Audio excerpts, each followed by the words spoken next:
تو دوستو، ہندوستان کی تاریخ میں نہ جانے کتنے آزادی کے سپاہیوں نے اپنے جان کو، اپنے مال کو، اپنی پوری زندگی لگا دی، تب جا کے ہندوستان کو آزادی ملی۔ آج ہم جس شخصیت کی بات کرنے جا رہے ہیں فرینڈز، اگین وہ ہندوستان کے ایک وہ مرد مجاہد ہیں، وہ ایسے اسکالر ہیں، ایسے گریٹ پرسنالٹی ہیں جنہیں آج ہم اس قدر ان کی عزت نہیں کرتے ہیں، اس قدر ان کا تذکرہ نہیں کرتے ہیں جس کے وہ حقدار تھے۔ جیسا کہ آپ نے یہ محاورہ ضرور سنا ہوگا،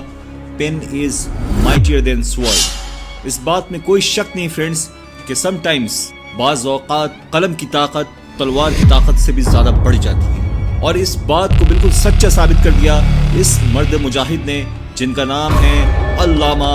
فضل حق خیر آبادی۔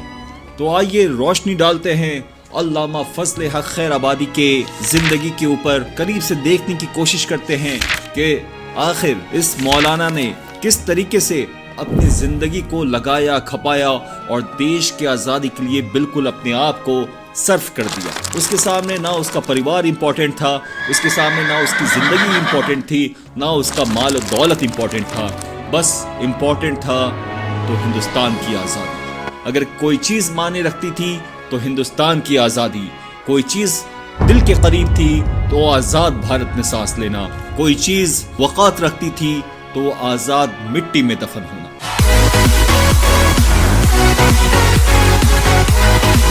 خود کو تیار کر لیجئے فرینڈز، ایک ایسے جانباز کی کہانی سننے آپ جا رہے ہیں جس نے آزادی کی جدوجہد کی ایک ایسی داستان لکھی جو آنے والے وقت کے لیے، آنے والے ریولوشنریز کے لیے اور آنے والے کرانتیکاریوں کے لیے ایک سورس آف انسپائریشن بنا۔ تو آج علامہ فضل حق کی ہم بات کریں گے، جو ایک جنگجو تھے، جو ایک علامہ تھے، جو ایک اسکالر تھے اور آزادی کے ایک بہت ہی بڑے کرانتیکاری تھے۔ انگریزوں کا دور تھا، ان کی حکومت تھی، ان کی طاقت تھی، لیکن اس کے باوجود علامہ فضل حق خیر آبادی کے پہاڑ جیسے ایمان کو وہ ڈگمگا نہ سکے، آزادی کا اسپرٹ ان کے دل و جان سے نکال نہ سکے، تکلیف اور یاتناؤں کا پہاڑ ان کے اوپر ٹوٹ پڑا، اس کے باوجود کبھی بھی ان کی نظر جھکی نہیں، کبھی بھی وہ آزادی کے سنگرام سے پیچھے نہیں ہٹے۔ 1857 کے سنگرام میں بے شمار کرانتیکاریوں نے قربانی دی، اس میں سے ایک فضل حق خیر آبادی کی قربانی، ان کی جدوجہد، ان کا اسٹرگل، ان کا سیکریفائس کو ہم ذرا بھی نظر انداز نہیں کر سکتے ہیں فرینڈز۔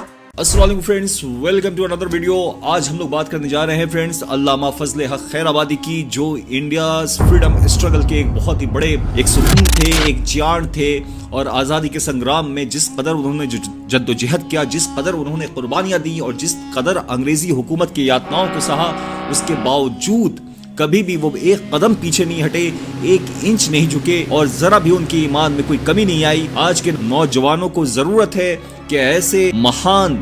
گریٹ، لیجنڈری پرسنالٹیز کا ذکر کرے، ان کا تذکرہ کیا جائے، ان کے بارے میں پڑھا جائے، سنا جائے، لکھا جائے، تاکہ ہمارے اندر بھی وہ گرمی، وہ آگ پیدا ہو سکے جو انصاف کے لیے جلتی ہے، جو انسانیت کے لیے جلتی ہے، جو ہمارے دین کا پیغام ہے اس کو لے کے، ایک سچا مسلمان کا جو پیغام ہے انسانیت کی رہنمائی کا، اس کو لے کے ہم لوگ بھی آگے بڑھ سکے۔ سب سے پہلے بات کرتے ہیں فرینڈز پیدائش 1797، خیر آباد اتر پردیش کے ایک شہر میں علامہ فضل حق خیر آبادی کی ولادت ہوئی۔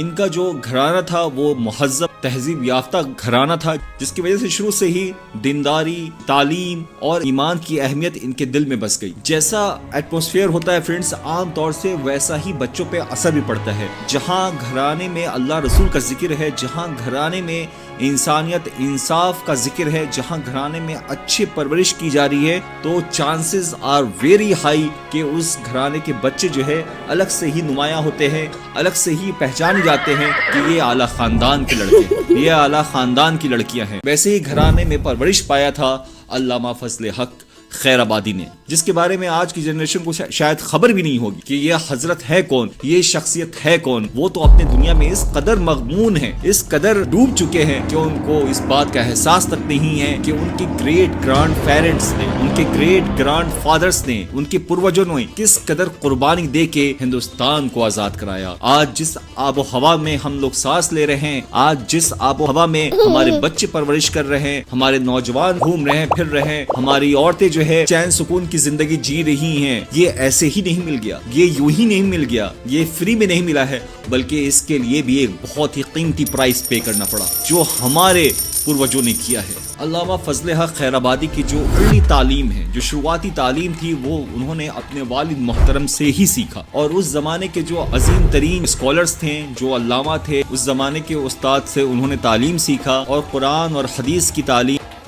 جوریسپروڈنس ہے، اسلامک اسکول آف تھاٹس ہیں، ان ساری چیزوں کا تعلیم بھی انہوں نے اپنے زمانے کے اساتذہ سے سیکھا۔ علامہ فضل حق خیر آبادی کو یہ بات سمجھنے میں ذرا بھی دیر نہیں ہوا، برطانیہ حکومت جو ہے یہ سراسر ناجائز ہے، ظلم اور زیادتی پر مبنی ہے، لہٰذا اس کو اکھاڑ پھینکنا ہی ہماری شریعت ہے، اس کو اکھاڑ پھینکنا ہی ہمارا دین ہے، اس کے خلاف جدوجہد کرنا ہی ہمارا ایمان ہے۔ اور یہی وجہ تھا کہ 1857 کا جو کرانتی تھا، 1857 کا جو گریٹ گرانڈ ریبیلین تھا، جو first India's war of independence جس کو کہا جاتا ہے، انڈیاز نیشنل اپرائزنگ کہا جاتا ہے، اس میں علامہ فضل حق خیر آبادی نے بہت ہی اہم رول ادا کیا۔ جب 1857 کا سنگرام شروع ہوتا ہے اور ہندوستان میں جگہ جگہ انگریزی حکومت کے خلاف مخالفت شروع ہو جاتی ہے، ہر طبقے کے لوگ آزادی کے اس جنگ میں کود پڑتے ہیں، جس میں راجہ مہاراجہ سے لے کے ایک ادنا سپاہی، ایک ادنا انسان بھی کود پڑا تھا، ایسے میں مولانا فضل حق خیر آبادی اٹھتے ہیں، وہاں پہ وہ فیمس فتویٰ وہ دیتے ہیں کہ انگریزی حکومت کے خلاف جہاد کرنا بالکل جائز ہے۔ وہ صاف صاف کہتے ہیں کہ برٹش انویژن، آکوپیشن یا جو برٹش گورنمنٹ ہے، ان کی حکومت سراسر غیر شرعی ہے اسلام کی نظر سے، انسانیت کی نظر سے، لہٰذا اس کے خلاف مسلمانوں اور ہندوؤں ایک جٹ ہو کے جدوجہد کرو، ایک جٹ ہو کے آزادی کے اس جنگ میں کودو، چاہے حشر کچھ بھی ہو۔ اور یہی وجہ تھا کہ پھر مسلمان بھی اور ہندو بھی اور باقی تمام مذاہب کے لوگوں نے بھی انگریزی حکومت کے خلاف ہتھیار اٹھایا اور آزادی کے سنگرام میں کود پڑے۔ علامہ فضل حق خیر آبادی ہی کا وہ فتویٰ تھا، وہ تکبیر تھا جو انگریزی حکومت کے خلاف تھا کہ انگریزی حکومت جس طریقے سے ہندوستانیوں کے ساتھ ظلم و زیادتی کر رہی ہے، جس طریقے سے ان کو نوچ کھسوٹ رہی ہے، جس طریقے سے ان کی آزادی کو کرٹیل کر رہی ہے، ان کو انسانی حقوق سے محروم رکھ رہی ہے، ایسے میں ان کے خلاف ہتھیار اٹھانا بالکل جائز ہے۔ یہی ہماری شریعت ہے، یہی ہمارا ایمان ہے، اور یہی آج کے دن کا تقاضا ہے۔ برطانیہ حکومت سمجھ چکی تھی کہ یہ مولانا کوئی عام مولانا نہیں، یہ مولانا صرف وہ نہیں جو صرف اپنے نماز سے مطلب رکھے، اپنے روزہ سے مطلب رکھے، بلکہ یہ مولانا وہ ہے جو ہندوستان کی نئی تاریخ رقم کرنا چاہتا ہے، یہ مولانا وہ ہے جو ہندوستانیوں کی ان کی اہمیت جگانا چاہتا ہے، ان کے دلوں میں آزادی کا جنون پیدا کرنا چاہتا ہے۔ لہٰذا برطانیہ گورنمنٹ نے اس کو سراسر دیش دروہی مانا، اور مانا کہ علامہ فضل حق ہمارے لیے بہت ہی بڑے خطرہ ہیں، یہاں تک کہ ان کو اریسٹ کیا گیا اور ان کو موقع بھی برطانیہ حکومت نے دیا کہ اگر آپ چاہیے تو جھک کر ہم سے معافی مانگ لیجئے، ہم معاف کرنے والوں میں سے۔ لیکن علامہ فضل حق خیر آبادی نے ان کے اس پرستاؤ کو مسکرا کے نظر انداز کر دیا۔ ان کے لیے اپنی زندگی معنی نہیں رکھتی تھی، ان کے لیے معنی رکھتا تھا تو ہندوستان کی آزادی۔ یہ ہیں علامہ فضل حق خیر آبادی۔ 1859 میں جب کوئی صورت نظر نہیں آئی انگریزوں کو، تو انہوں نے لائف امپریزمنٹ مولانا کے لیے طے کر دیا اور انہیں کالا پانی کی سزا دی گئی۔ 1859 میں مولانا کو انڈمان نکوبار جو کالا پانی کی سزا ہوتی تھی، اس زمانے کے جو سب سے زیادہ خطرناک، جس سے انگریزوں کو بہت زیادہ خوف ہوتا تھا، ویسے مجاہد کو، ویسے کرانتیکاری کو وہ کالا پانی کی طرف بھیج دیا کرتے تھے۔ علامہ فضل حق خیر آبادی بھی تھے۔ انگریزی حکومت نے ان کو اتنا زیادہ ان سے خوف زدہ تھے کہ پھر انہیں آجیون کاراواس، کالا پانی کی سزا دی گئی۔ علامہ فضل حق خیر آبادی مسکرا کے کہتے ہیں کہ آپ کی یہ زنجیریں اور یہ جو سزا ہے کالا پانی کا، یہ ہمارے دل سے آزادی کی محبت کو ختم نہیں کر سکتا ہے، یہ ہمارے دل سے آزادی کا جو جنون ہے اس کو کم نہیں کر سکتا ہے۔ یہ دکھاتا ہے ان کا فرم کنوکشن، ان کا فرم یقین، جس قدر وہ محبت اس ملک سے کیے اور اس کے لیے سب کچھ قربان کرنے کو تیار ہو گئے۔ یہ واقعی میں فرینڈز قابل تعریف ہے، اور اس کے لیے ہم سب ان کے شکر گزار ہیں، ان کو سلام کرتے ہیں۔ اللہ ایسے جانبازوں کی مغفرت کرے۔ انا للہ و انا الیہ راجعون۔ جب انڈمان نکوبار کا جو سیلولر جیل تھا جہاں پہ کالے پانی کی سزا ان کو دے دی گئی تھی، وہاں پہ بھی جا کے وہاں کے جو پرزنرز تھے، وہاں کے جو قیدی تھے، ان کو بھی انہوں نے سبق سکھایا، آزادی کی اہمیت ان کو بتایا، کیوں ہمارے لیے ضروری ہے اپنی جان سے زیادہ قیمتی ہندوستان کی تقدیر لکھنا ہے جو کہ آزاد ہندوستان کی ہو، ایسے ہندوستان کی جہاں پہ ہمارے نوجوان، ہمارا جو جنریشن ہے وہ آزاد بھارت میں پلے بڑھے، مضبوط بنے۔ تو اپنی جو فیلو پرزنرز تھے وہاں پہ بھی انہوں نے آزادی کا پیغام،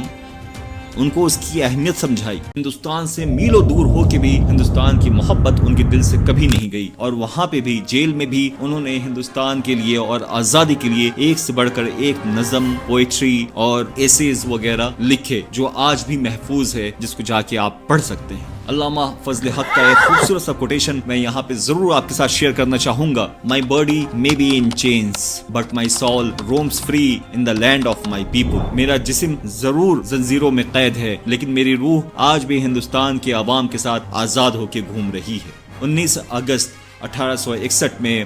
ہندوستان سے میلوں دور کالا پانی کا سزا کاٹتے ہوئے علامہ فضل حق خیر آبادی مالکی حقیقی سے جا ملے، اس دنیا سے روح پرواز کر گئی، ان کا انتقال۔ انا للہ و انا الیہ راجعون۔ لیکن ان کے آئیڈیاز، ان کے جذبات آج بھی ہندوستانیوں کو اور انصاف پہ چلنے والے لوگوں کو انسپائر کرتے ہیں۔ ان کے قلم سے لکھی ہوئی باتیں اور ان کے زبان سے نکلے ہوئے الفاظ انگریزی حکومت کو اکھاڑ پھینکنے کے لیے کافی تھے، اور یہی بات یہ ثابت کرتا ہے کہ کوئی حضرات ایسے بھی ہوتے ہیں جو یہ ثابت کرنے میں کامیاب ہیں کہ پین از مائٹیئر دین سوارڈ۔ جیسا کہ ان کا خود کا کوٹیشن میں یہاں پہ پیش کرتا ہوں، The freedom of our country is not just a political issue but a matter of faith and conscience۔ یعنی کہ ہندوستان کی آزادی صرف ایک سیاستی مسئلہ نہیں ہے، بلکہ یہ ہمارے ایمان اور ضمیر کا تقاضا ہے۔ 1857 کا جو پورا وار ہے، جو پورا سینیریو ہے، جس میں کئی فرنٹ پہ انگریزی حکومتوں سے ہندوستانی کرانتیکاریوں کی، ہندوستانی راجاؤں کی، ہندوستان کے عوام کی کا مقابلہ ہوتا ہے، تو اس پہ کئی فرنٹ پہ انگریزوں کو شکست بھی ہوتی ہے اور کہیں پہ ان کو فتح حاصل ہوتی ہے، کہیں پہ ہندوستانی جو ہے انگریزوں سے اپنی زمین کو چھیننے میں، اپنی زمین کو واپس لینے میں کامیاب ہوتے ہیں، اور کہیں پہ ان کو شہید کر دیا جاتا ہے۔ یہ سارا سینیریو ہوتا ہے۔ علامہ فضل حق بھی کئی فرنٹ پہ انگریزوں کے ساتھ بے انتہا زور اور توازن کے ساتھ لڑتے ہیں، انگریزوں کے پیر اکھاڑنے میں وہ کامیاب ہوتے ہیں، کئی فرنٹ پہ انہیں شکست دینے میں علامہ فضل حق بھی کامیاب ہوتے ہیں۔ حالانکہ اس بات میں کوئی شک نہیں کہ 1857 بہت ہی بہادری کے ساتھ، پورے جوش و خروش کے ساتھ لڑا گیا، اس کے باوجود انگریزی طاقت کیونکہ بہت ہی آرگنائز تھی، ان کے ریسورسز بہت ہی زیادہ مضبوط تھے، بہت ہی ایڈوانس ویپن تھے، اور ان سب کی وجہ سے، پلس اس کے علاوہ جو ہمارے دیش کے غدار تھے، ان سب کی وجہ سے انگریزی حکومت اس ریبیلین کو دبانے میں کامیاب ہوئی۔ لیکن علامہ فضل حق بھلے ہی ان کو بھی شکست ہوئی، لیکن انہوں نے آزادی کی ایک ایسی چنگاری جلا دی تھی ہندوستانیوں کے دلوں میں، جو آنے والے وقت میں بہت ہی اہم رول ادا کرتی ہے، لاکھوں کو انسپائر کرتی ہے جو آزادی کے سنگرام میں کود پڑتے ہیں۔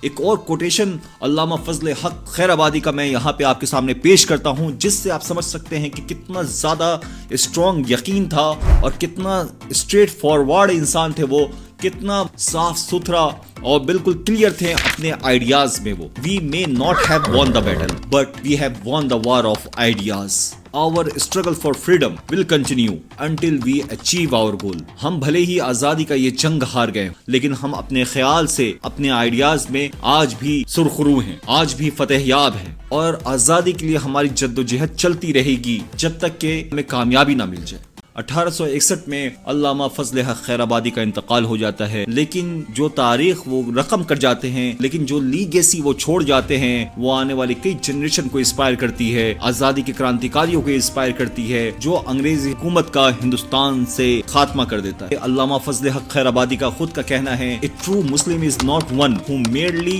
prays and fasts, but one who struggles for justice and freedom." ایک سچا مسلمان صرف وہ نہیں جو صرف نماز پڑھے اور روزہ رکھے، بلکہ ایک سچا مسلمان وہ ہے جو انصاف کے لیے کھڑا ہو اور آزادی کا نعرہ لگائے۔ تو امید کرتے ہیں فرینڈز کہ علامہ فضل حق خیر آبادی کے بارے میں جان کر، پڑھ کے آپ کے زندگی میں بھی ترمیم آئے گی، آپ بھی انصاف پسند اور حق کے ساتھ جینے والے ہوں گے، آپ بھی ظلم کے خلاف کھڑے ہونے والے ہوں گے، اور انسانیت کی رہنمائی کرنے میں آپ اپنا پورا یوگدان کریں گے۔ So that's all friends, آج کے لیے بس اتنا ہی. ملتے ہیں نیکسٹ ویڈیو میں ایک نیکسٹ ٹاپک کے ساتھ. Till then take care, اللہ حافظ, فی امان اللہ.